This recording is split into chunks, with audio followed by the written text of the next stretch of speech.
Hi. Yeah, I'm Chris Bates. I'm the site lead for Uber's brand new Center of Excellence in Krakow.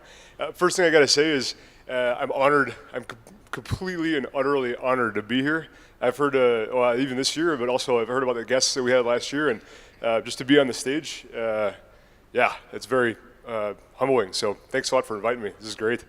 I'm brand new to this industry. I've only been in sort of this sector of business for about 6 months. Before that, I was a general manager, so focused a lot on growth for Uber. Before that, I was actually an Army officer. So this is brand new territory for me. I hope I say something a little bit insightful for everyone. So here we go. Who's used Uber? Just show of hands real quick. Okay, great. If you haven't used it, and you want to, actually, you can use it in Katowice to get to the train station, wherever else you have to go.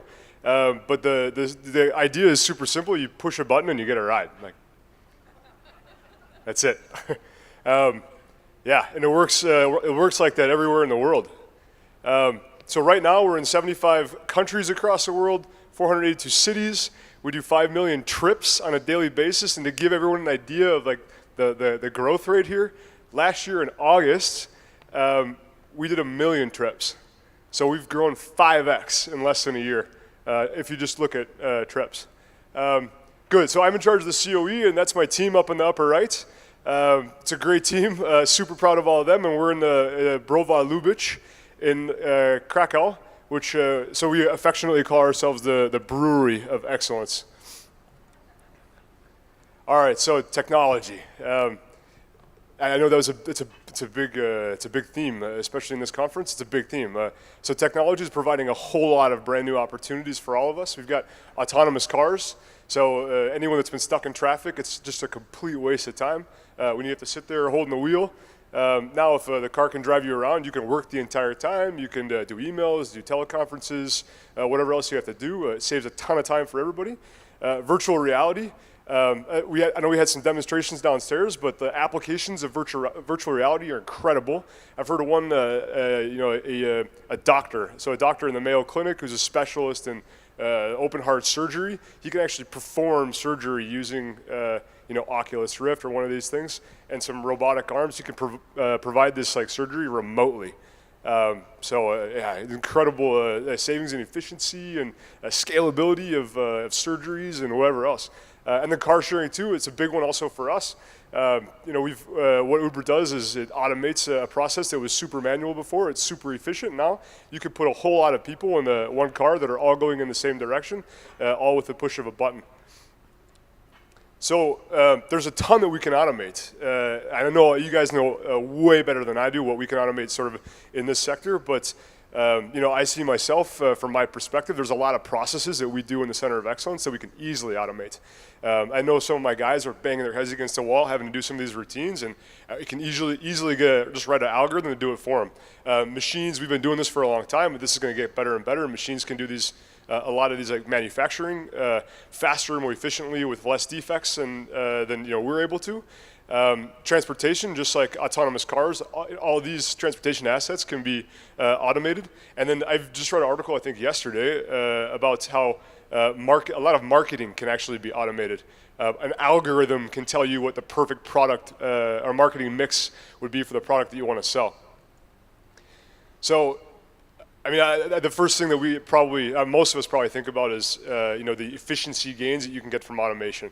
And the number one thing that I'm sure a lot of people think about is probably labor costs. If you can have a machine do what a whole lot of people used to do, just, by the way, someone told me I should point out that is not my Center of Excellence. Yeah. So if you can have a machine do what a lot of people had to do, like really manually, you can also save in a lot of labor. And these numbers are all, just throw these up there just to demonstrate, but you can have significant savings from that. And then beyond that, some of the things that used to be fixed costs too. Like if you have one computer can do the same thing that 20 people did, you need less utilities, you need less space, you need less whatever amenities you have in your office. So lots of savings from that. But really, how much should we actually automate? I mean, I think probably everyone may know Michael Porter's value chain. Like a lot of the steps in the value chain can be automated, or parts of the steps in the value chain, pieces of these steps in the value chain can be automated pretty well.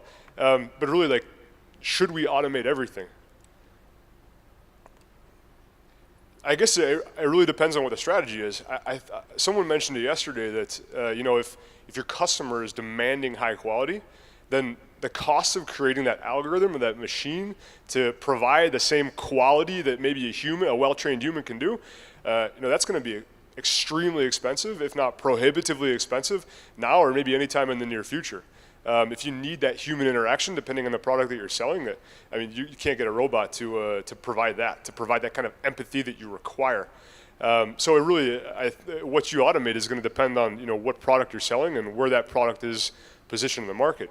If you're also a very process-driven organization and every single thing you do is process, and it just requires like someone following step 1, step 2, step 3, then maybe you can automate everything. So it really depends on where you are. So maybe should we rush into it? I guess it depends on the strategy of your business. So it's not about cutting costs. Yeah, you're going to save a lot of money if you automate. That's great, but cutting costs is not a strategy. It's a business imperative, and everyone is going to try to do that. So the question I have is, machines, these algorithms, like they can replace a lot of these roles that we have right now. But then what do we do with all that talent? Like, where does that go? Like right now, we're all fighting for talent. We're fighting for people, but we can easily replace a lot of that with machines, but then what? Like, where do they go? So what we have to think about is, like, where do we reinvest then all those resources that we've just freed up? Like, if we saved a whole lot of money by automating, and if we think immediately, I just need less people. Well, okay, great. We've saved a lot of money, but then, what do we do with that money? So a lot of those people, we've trained them really, really well to be empathetic. Maybe like we can repurpose them for driving service in a different way. We can also, if you're a super process-driven business, you can repurpose that the money that you've just saved into writing better algorithms that are faster than even your competitors are. I think your strategy is going to dictate what you do with what you've freed up. But the more resources we have freed up, the more we can focus on innovating.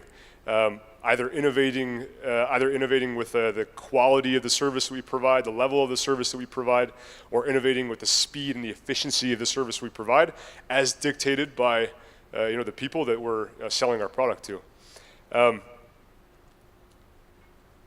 But I think everyone recognizes this, and we've heard it in the the little interviews that we see during the breaks, and we've heard it from a lot of the speakers that have come up here. Is we need the strong talent, and right now, maybe we don't have the right people we need to write these algorithms and write these programs that are going to automate the things that we think we have to automate. So it's incumbent upon us also to talk to all the educators and the administrators to tell them, what do we need? What's the talent that we need in 5 years? What's the talent that we need in 10, 20 years? Like, what do we need? What do they have to start focusing and producing on? And, the many universities that we have here in Poland. But I think bigger than that is, right now we've got a lot of talent. We have a ton of talent right now. If I just talk about my own situation, like I've got awesome people in the COE. They're all really smart. They're all really motivated. Most of them are straight out of university. Most of these guys picked the degree they were going to study, not having any idea what the real world was like, not really knowing where they were going to go. But they want to have a really strong future. And to be honest, like, I'm not going to wait. I can't wait for universities to start pumping out these guys. Like, I'm going to be fighting for the same exact talent that every other company and the rest of Western Europe, Central Eastern Europe are fighting for, to not necessarily work in this sort of industry. So, am I going to be able to attract all the talent that I need? Probably not. So, to be honest, like, I'm going to train the guys that I have, and I think a lot of them are really excited to learn SQL, to learn Python, to learn all these new languages, and we need to be able to automate. I've got some of these guys are already doing it, actually, just on their own accord. This guy right here, he was, I think, he studied environmental engineering, maybe. And right now he's deep diving into SQL and data mining like we were talking about. Like, this is nothing he did in university. I've got this guy, same thing. I think he was some liberal arts major, like maybe even theater.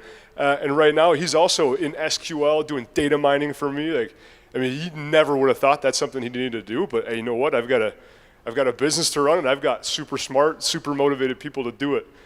So it's just a matter of training them. This guy right here, he's going to learn Python, and he's going to write some of these algorithms that I'm going to need to automate a lot of these processes. I've got all the people. I mean, I've got lots of people right now. Maybe they don't have the skills that that we're all looking for, but hell, I'm going to train them. Great. We've got tons of talent. Let's train the talent that we have, because we can't wait. We just can't wait. Thank you very much.